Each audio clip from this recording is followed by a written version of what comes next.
तो आज का हमारा टॉपिक है future perfect tense. Future perfect tense की हम पहचान पढ़ने वाले हैं, इसके हेल्पिंग वर्ब और इसके एग्जांपल्स को कैसे बनाते हैं ये भी हम इस वीडियो लेक्चर में जानेंगे। फ्यूचर टेंस की पहचान क्या होती है, आपने पिछले वीडियो लेक्चर में देखा होगा, हमने बताया था फ्यूचर की पहचान होती है होगा, होगी, होंगे। उसी तरीके से फ्यूचर के 4 पार्ट होते हैं और उन चारों की अलग अलग पहचान होती है। मैंने आपको इंडेफिनिट बताया, कंटिन्यू बताया। अब उसी तरीके से परफेक्ट में आपने पढ़ा था कि परफेक्ट का मतलब कोई भी काम कंप्लीट हो चुका होता है। तो अब फ्यूचर में कोई भी काम कंप्लीट हो चुका हो तो उसके लिए हम क्या बोलेंगे, जैसे फॉर एग्जांपल कि वह बहराइच पहुंच चुका होगा, कल मैं जब तुमसे मिलूंगा तो तुम्हारा ये काम ख़त्म हो चुका होगा। यानी फ्यूचर में भी हम कोई भी काम कंप्लीट होने की कल्पना करते हैं तो उसको हम फ्यूचर परफेक्ट की कैटेगरी में लेके जाते हैं। इसकी हेल्पिंग वर्ब होती है विल हैव। जैसे आपने हैज़ हैव पढ़ा प्रेजेंट परफेक्ट में और आपने हैड पढ़ा पास्ट परफेक्ट में, उसी तरीके से फ्यूचर परफेक्ट में भी विल हैव होता है। आपने विल हैव एक और हेल्पिंग वर्ब पढ़ा होगा, पास होगा के लिए हमने बताया था सिंपल सेंटेंस में। उसी तरीके से इसका यूज़ हम फ्यूचर परफेक्ट टेंस में भी करते हैं। इसका स्ट्रक्चर बनेगा हमारा subject plus will plus have और वर्ब की थर्ड फॉर्म। यहाँ पर ध्यान देना, हमने बताया था परफेक्ट में हमेशा हम वर्ब की थर्ड फॉर्म का ही यूज़ करते हैं। मेन वर्ब की जो फॉर्म होती है थर्ड को हम उसी का यूज़ करते हैं यहाँ पे। तो अब हमारा इसका स्ट्रक्चर क्या बनेगा, subject plus will have plus verb की थर्ड फॉर्म प्लस ऑब्जेक्ट।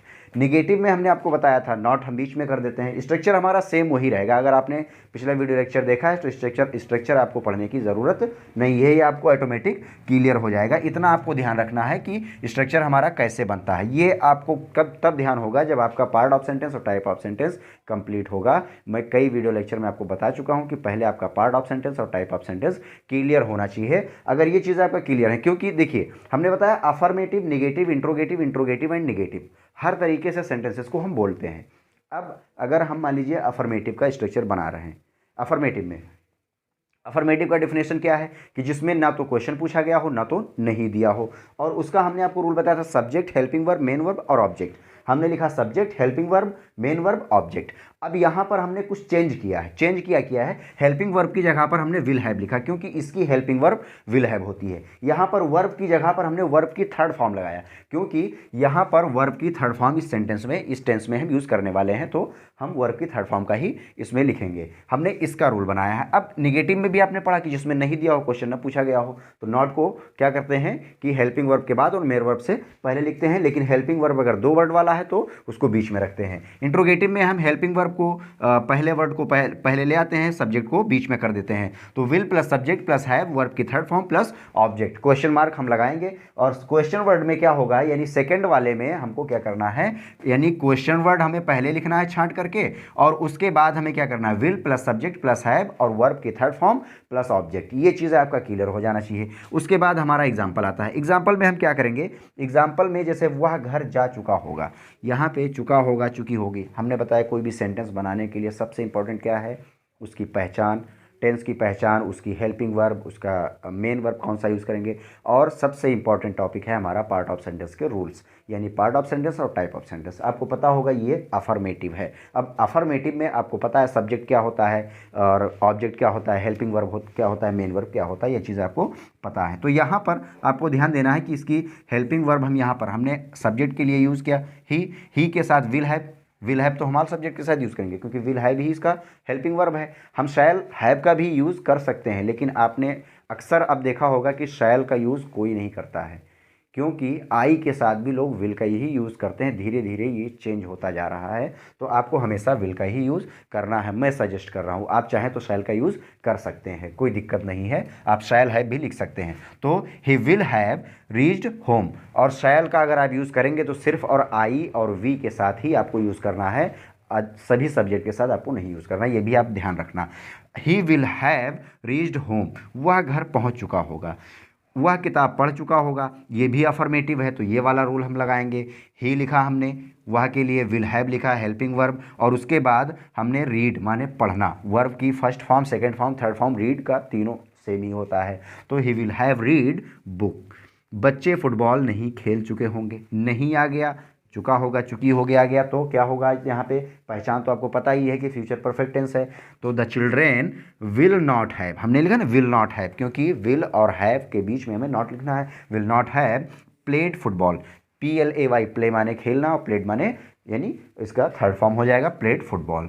मेरा भाई बाज़ार नहीं पहुंचा होगा, यानी पहुंचा होगा या पहुंच चुका होगा, ठीक है। फॉर एग्जांपल इसी तरीके से पहुंच चुका होगा। मेरा भाई बाज़ार नहीं पहुंच चुका होगा या पहुंचा होगा। My brother will not have, my brother will not have, हमने यहाँ पे लिखा will not have reached to market, reached to market, my brother will not have reach to market. मैंने लिखा फॉर यानी सब्जेक्ट के लिए माई ब्रदर, उसके बाद हमने विल नॉट हैव, हमने हेल्पिंग वर्ब लगाया, बीच में नॉट लिखा नहीं के लिए, और ये इसका हो गया। उसके बाद रीच्ड माने पहुंचना, मार्केट का हमने लिखा यानी बाजार का हमने लिखा market.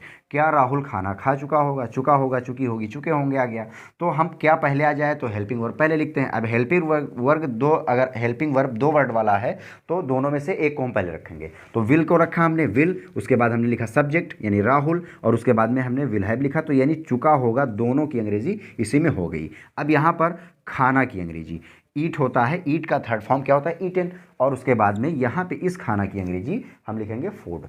Will Rahul have eaten food, वह यह काम कैसे कर चुका होगा। यहाँ पे क्वेश्चन वर्ड बीच में आ गया तो हम सेकंड वाला रूल अप्लाई करेंगे। वह यह काम कैसे कर चुका होगा, तो चुका होगा, चुकी होगी आ गया।